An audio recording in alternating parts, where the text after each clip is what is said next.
Cameroun. Selon le président national du MRC, le professeur Maurice Kamto s'insurge contre la séquestration dont il fait l'objet depuis une semaine. Ses alliés et responsables politiques du MRC font également l'objet de harcèlement répressif. Près de 600 personnes arrêtées, déclare le MRC, exigeant leur libération immédiate sans condition. Vous écouterez le secrétaire général en ouverture de ce journal. Et en Côte d'Ivoire, Laurent Gbagbo peut-il se relancer dans la course à la présidentielle alors que la Cour constitutionnelle a déjà tranché sur les candidatures à cette élection présidentielle? La Cour africaine demande à l'État ivoirien de permettre à Laurent Gbagbo d'être inscrit sur le fichier électoral. Quelle peut en être l'incidence? La quintessence de cette décision, c'est à suivre dans la page internationale du 20h.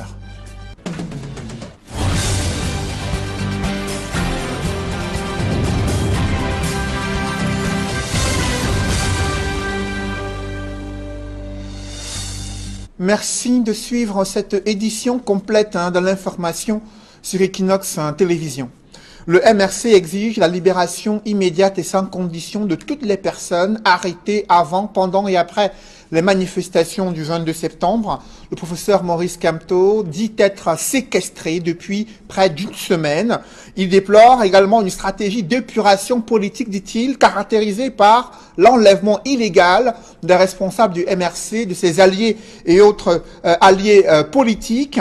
Son secrétaire général déplore le fait que près de 600 personnes ont été arrêtées depuis l'annonce de ces événements relatifs aux manifestations projetées par le mouvement pour la renaissance du Cameroun. On fait le point dans ce reportage. Dans un communiqué rendu public le 24 septembre, au lendemain des marches qu'il qualifie de pacifiques et d'exemplaires, le mouvement pour la renaissance du Cameroun dénonce la répression sauvage et barbare dont ont fait montre les forces de sécurité. L'une des victimes de cette répression étant le professeur Maurice Kamto, qui depuis la nuit du dimanche 20 au lundi 21 septembre est séquestré à son domicile. La résidence du professeur Maurice Kamto était bloquée, il ne pouvait même pas sortir par les forces de l'ordre, police, gendarmes mixtes. Et jusqu'à maintenant que je vous parle, le professeur Maurice Kamto est bloqué dans sa résidence illégalement par les forces de l'ordre camerounais. Ils sont autour de sa résidence, personne n'entre, personne sort. Et je vais vous dire, Maurice Kamto se porte bien, il est chez lui, il est là, bloqué, il ne peut rien faire, il ne peut pas sortir, il ne peut pas avoir de visiteurs. Si le leader du MRC est quasiment assigné à résidence, des centaines de militants de cette formation politique et des partis et organisations alliés croupissent en ce moment dans les cellules des commissariats et brigades de gendarmerie de la République. Au rang de ces infortunés figurent le professeur Alain Fogué, Olivier Bibou Nissak, mais aussi les militants du People Action Party, du Modegna, du CPP et des membres du mouvement Agir, interpellés avant, pendant et après les manifestations du 22 septembre. Il y a plus de 600 militants du MRC, beaucoup de gens de nos militants qui avaient répondu présents et manifesté de façon pacifique sont toujours incarcérés et détenus par les forces de l'ordre camerounais. Les situations, beaucoup entre eux sont blessés, beaucoup sont à l'hôpital, beaucoup sont malades et on défend à leur famille, les avocats, d'avoir contact avec eux. Mais au fur et à mesure, le parti envoie les avocats qui sont sur le terrain et ils font un immense travail à identifier tous ces militants arrêtés et demander les relax pur et simple. Certains sont relaxés, il y a certains qu'on est en train d'envoyer au tribunal militaire devant le commissaire de gouvernement. Il y a beaucoup qui sont à l'enquête préliminaire. Dans le communiqué que signe le professeur Maurice Kamto, le MRC est solidaire des souffrances qu'endurent les personnes qui ont été interpellées, parfois avec la plus grande brutalité. Le parti a mis sur pied une organisation solidaire pour apporter à manger et le réconfort à ces personnes embastillés et ceux qui sont dans les petites cliniques, les hôpitaux, nous les accompagnons. On ne peut pas les lâcher. Voilà, c'est l'un des pactes du MRC, le pacte de la solidarité. Le professeur Maurice Kamto conclut le communiqué, dont copie est faite à l'ONU l'Union africaine, l'Union européenne, le Commonwealth, ainsi que plusieurs chancelleries occidentales, en exigeant la libération immédiate et sans condition de toutes les personnes arrêtées le 22 septembre dernier. La cessation de l'épuration politique par l'arrêt immédiat de la traque des militants et sympathisants des partis de la coalition, plusieurs jours après les marches pacifiques. Autre réaction, celle du réseau des défenseurs des droits humains en Afrique centrale et l'ONG Un Monde à Venir. Ces deux organisations condamnent avec fermeté l'enlèvement d'Olivier Bibou Missak, cadre du MRC et porte-parole du professeur Maurice Kamto.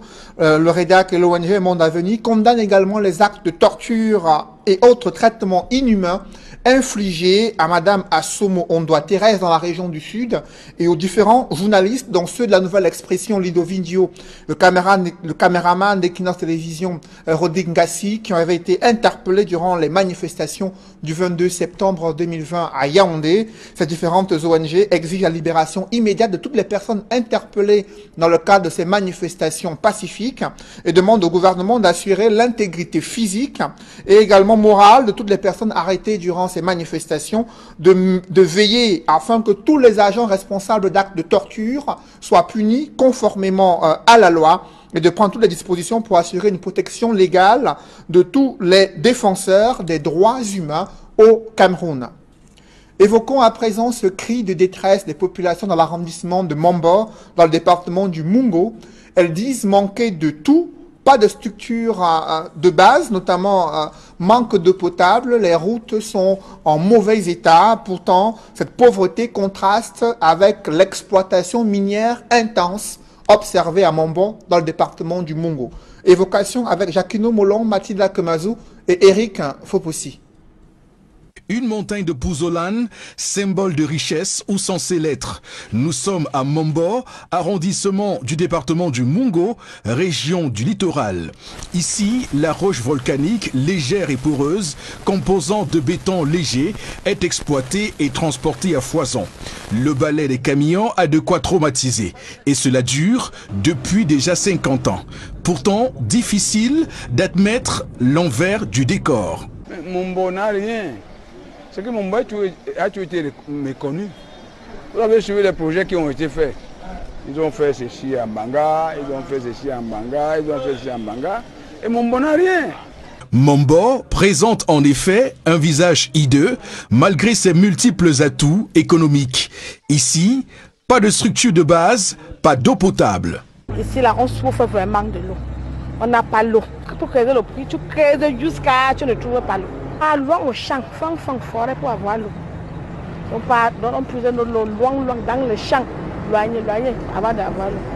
Dans les forêts, en bas des cailloux. Là, on a... De l'aveu même des populations, l'arrondissement qui compte 8 villages ressemble à une vache à lait dont personne ne se soucie de son entretien. La mairie de Mombo en paye le prix. Les gens viennent puiser la porcelaine, puisent, partent avec. Mombo n'a rien. Alors, actuellement, la mairie de Mombo a 7 mois d'aéré sans salaire. Et que la porcelaine donne de l'argent.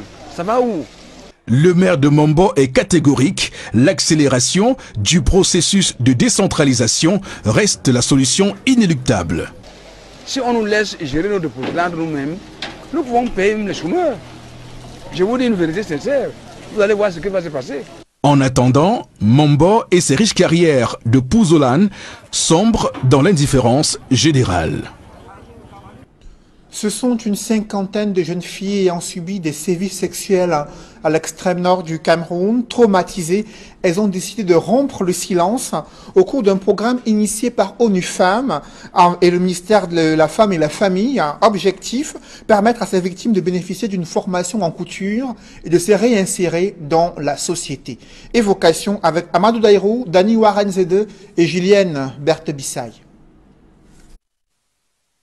Elles ont été toutes violées, puis torturées des mois durant par des djihadistes de la secte Boko Haram. Des années sont passées, la cinquantaine de jeunes filles du Mayo Sava brisent le silence pour parler à visage découvert des sévices qu'elles ont subis. J'ai été victime de cas de viol et c'est pour cela que je n'ai pas eu la chance de continuer mes études. Autrefois, j'avais honte de sortir, même pour aller à l'école, parce que cela me faisait aussi très mal dans mon cœur. Leur avenir presque hypothéqué dans les camps de Boko Haram Elles supportaient mal le regard d'autrui, décidant même de ne plus aller à l'école. Nous implorons le gouvernement à nous aider dans la lutte contre la violence, puisque beaucoup de nos sœurs ont été violées. Donc, il faut prendre des mesures pour nous aider. Elles sont tellement traumatisées. Âgées de 15 à 25 ans, elles ont entrepris de se reconstruire et prendre leur destin en main en se formant dans le métier de la couture.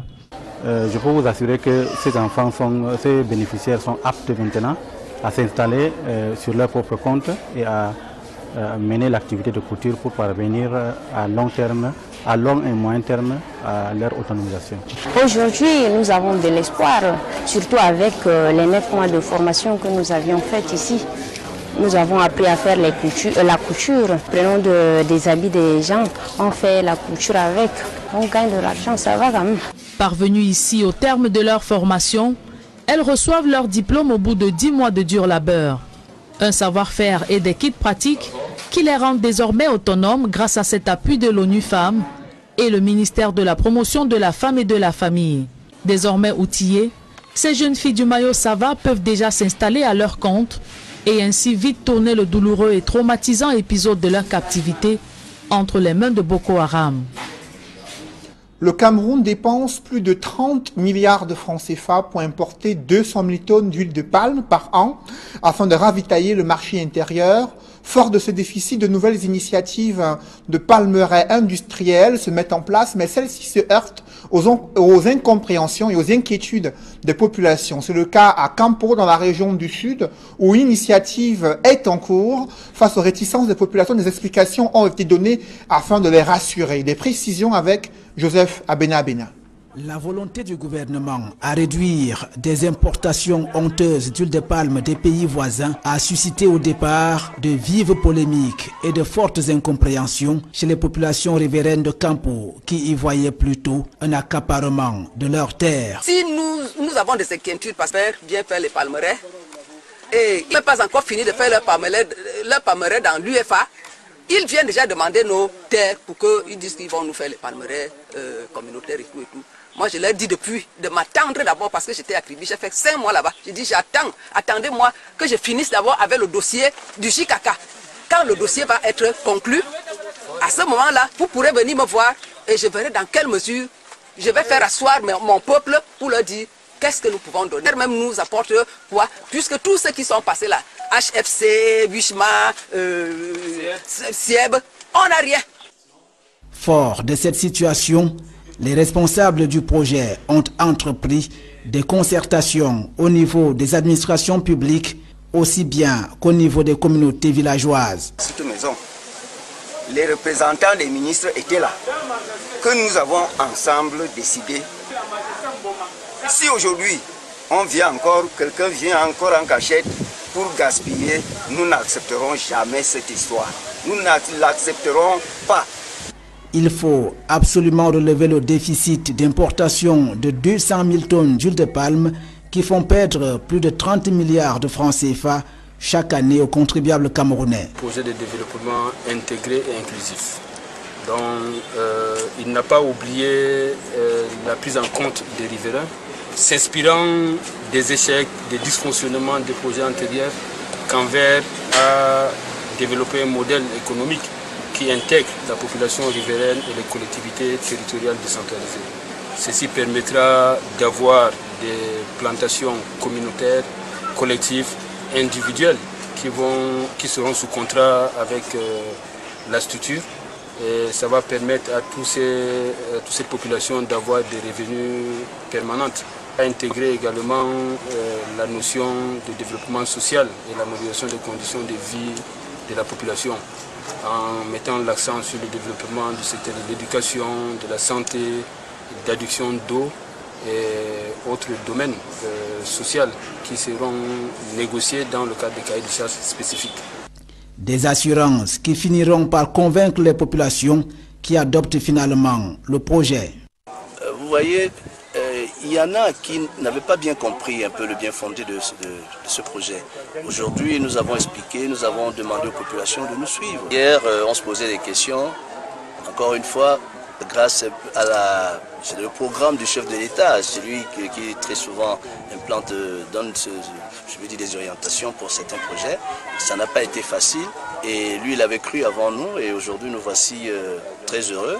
Le préfet de l'Océan, représentant de l'État, peut alors inaugurer la mise en terre des premiers plans pour 50 000 hectares qui produiront dans un proche avenir 180 000 tonnes d'huile de palme et 18 000 tonnes d'huile de palmiste, avec 15 000 emplois à terme. Vivement que les fruits tiennent la promesse des fleurs.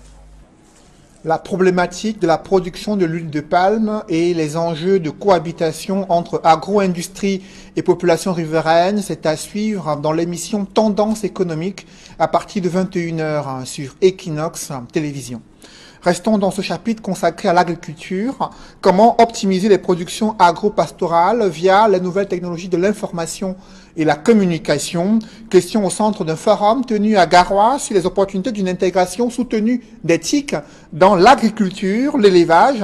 Les acteurs des domaines du TIC ont tenu à édifier les différents producteurs agricoles dans cette partie du Cameroun. Des précisions avec Dana Ftana et Donald Brice Kamgan et Olivier Tiefo. Malgré une forte volonté des acteurs du monde rural, les récoltes restent largement en deçà des potentialités. Une des voies de l'optimisation de leurs activités pourrait être la mise à contribution de nouvelles technologies de l'information et de la communication. C'est la conviction de l'Antique. Elle vient d'expliquer à Garoua dans le Nord. Aujourd'hui, nous sommes avec l'agriculture. Demain, c'est l'éducation. Après, ce sera un autre secteur d'activité. Tout ce que les start-upers font, ils ont le soutien de l'Antique. Développement de la vente en ligne, recherche de la bonne information, les responsables des ministères des secteurs agro-pastoraux pensent qu'il faut cliquer sur ces portails d'opportunités. On a des prévisions météorologiques qui peuvent être données avec l'appui de TIC, mais on a aussi des productions de campagnes en faisant des simulations sur les différentes superficies qu'on met en place. À cause de la Covid-19, on est en train de limiter les descentes sur le terrain. L'utilisation de TIC vont permettre à tous les acteurs de marché, ça peut être les commerçants à bétail ou les producteurs, d'avoir la bonne information sur le prix des animaux ou des produits d'origine animale. À Garoua, ce jeune ingénieur du Plenquin a présenté les moyens modernes de pulvérisation et d'épandage grâce aux drones que sa start-up offre. Une opportunité à côté d'autres. Les attentes du forum de Garoua sur les activités agropastorales et la transformation digitale, c'est entre autres une meilleure appropriation des enjeux des TIC par le monde rural, souvent buté à un déficit d'information. À moins d'11 jours, en moins de 2 semaines de la rentrée scolaire, le Cameroun a-t-il les ressources humaines et logistiques pour expérimenter le système du mi-temps scolaire dans les enseignements secondaires? Les nouvelles règles sur les effectifs peuvent-elles être respectées au regard de l'insuffisance à la fois des infrastructures d'accueil des élèves? À la suite d'une réunion préparatoire de la rentrée scolaire, le ministre des enseignements secondaires a tenu à rassurer la communauté éducative sur la mobilisation du gouvernement pour faire face à cette première rentrée scolaire post-Covid-19 et l'inspectrice générale des enseignements secondaires a indiqué que le système du mi-temps scolaire ne sera pas effectif dans tous les établissements scolaires. Je vous propose de les écouter. Nous y reviendrons. Parlons à présent de la gendarmerie nationale qui tire la sonnette d'alarme. La fausse monnaie est en circulation au Cameroun. Près de 7 millions de francs CFA ont déjà été écoulés. Un pactole de 500 billets de 5 000 francs CFA a été saisi lors d'une interpellation de 2 individus à bord d'une motocyclette à Yaoundé. D'autres détails dans ce reportage que signe Guizogo. Nous y reviendrons. Évoquons à présent cette décision de la Cour africaine des droits de l'homme, elle qui indique que Laurent Gbagbo, ancien président de la Côte d'Ivoire, doit être à nouveau inscrit sur les listes électorales. Décision de la Cour africaine des droits de l'homme et des peuples, qui souhaite également que l'État ivoirien puisse effacer sur son casier judiciaire la mention de la condamnation et que l'État ivoirien doit rendre compte à la Cour africaine des droits de l'homme dans un délai de 15 jours après la notification de cette décision, de toutes les mesures qui ont été prises afin de répondre aux décisions qui ont été prises par la Cour africaine des droits de l'homme, décision qui intervient après la proclamation des noms des candidats à la prochaine élection présidentielle prévue le 31 octobre 2020 en Côte d'Ivoire. Et revenons à présent sur cette décision de la gendarmerie nationale qui tire la sonnette d'alarme sur la fausse monnaie en circulation au Cameroun. Déjà 7 millions de francs CFA qui circulent. Il s'agit essentiellement de la fausse monnaie. Et lors d'une interpellation de 2 individus à Yaoundé, ils ont été appréhendés en possession de 500 faux billets de 5 000 francs CFA. Des précisions dans ce reportage que signe Gizogo. Après la mobilisation contre le Covid-19, l'heure de la reddition des comptes semble avoir sonné. Pour les syndicats, cela passe par le suivi-évaluation des initiatives entreprises contre cette pandémie. Ils ont ainsi lancé le projet de contribution à la riposte contre le Covid-19 avec l'appui du Bureau international du travail, BIT. L'OIT est impliqué pour pouvoir aider les partenaires sociaux, le gouvernement bien évidemment, mais aussi les travailleurs et les employés justement à trouver des mesures, à mettre en place des mesures pour mitiger ces impacts. C'est un défi, mais en travaillant ensemble, justement l'organisation, c'est une organisation tripartite, il y a les travailleurs, les employés, le gouvernement. Si les 3 parties peuvent travailler ensemble dans le cadre du dialogue social, je pense que là ça peut limiter, disons, l'impact économique et social de la Covid-19. Les syndicats pointent des initiatives du gouvernement qui ne les a pas associés à la riposte contre la Covid-19 et entendent voir clair sur les actions menées et l'utilisation des fonds alloués. L'objectif, c'est une contribution des représentants des travailleurs dans le cadre de leur syndicat dans la riposte contre la pandémie qui secoue notre pays depuis le mois de mars. Il s'agit pour nous, n'ayant pas été impliqués dans la stratégie des ripostes, de nous assurer que les mesures prises sont mises en œuvre et qu'elles sont efficaces à travers leur effectivité, mais également de nous assurer que les fonds mobilisés à cet effet et la logistique ont été gérés dans les règles de l'art. Pour le modus operandi, 5 régions seront ciblées, soit le centre, le sud, l'est, le littoral et la Damawa. Le projet, après ce lancement officiel, se démarre par la collecte des informations à partir du 1er octobre. Et il va s'achever en fin novembre par la publication du rapport, en passant par les analyses, les informations, en passant par l'élaboration des stratégies, des plaidoyers et de communication, en passant par la publication du rapport. Mais tout cela va nous prendre 3 mois.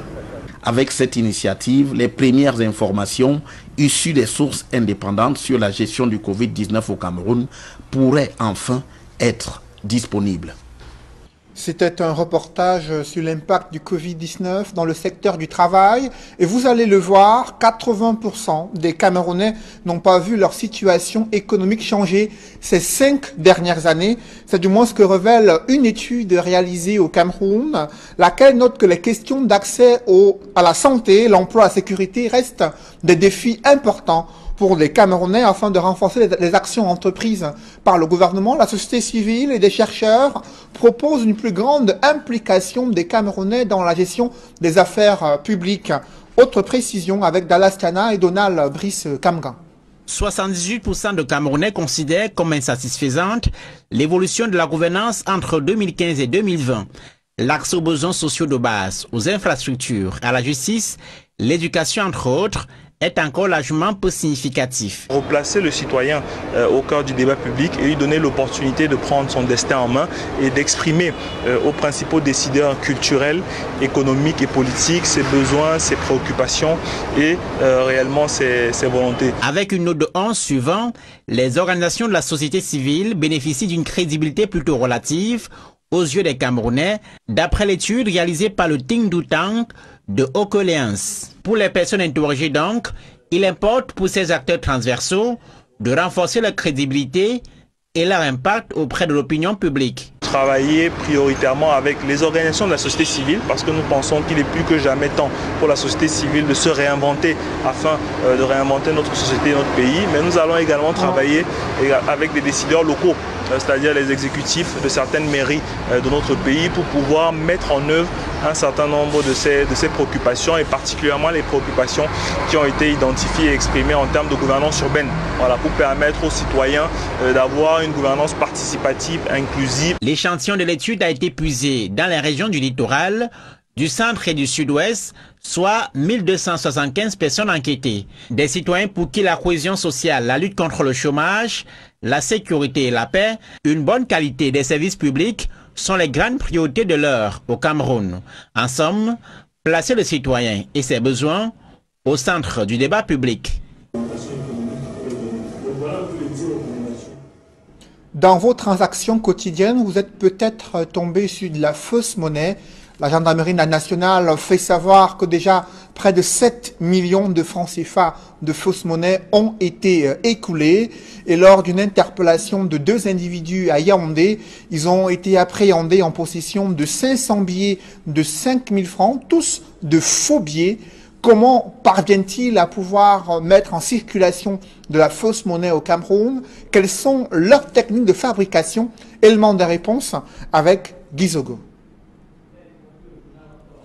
Nous y reviendrons dans nos prochaines éditions. Mesdames, Messieurs, c'est la fin de cette édition du journal. Merci de l'avoir suivi.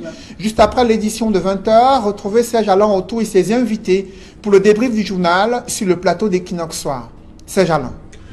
Manifestation du 22 septembre.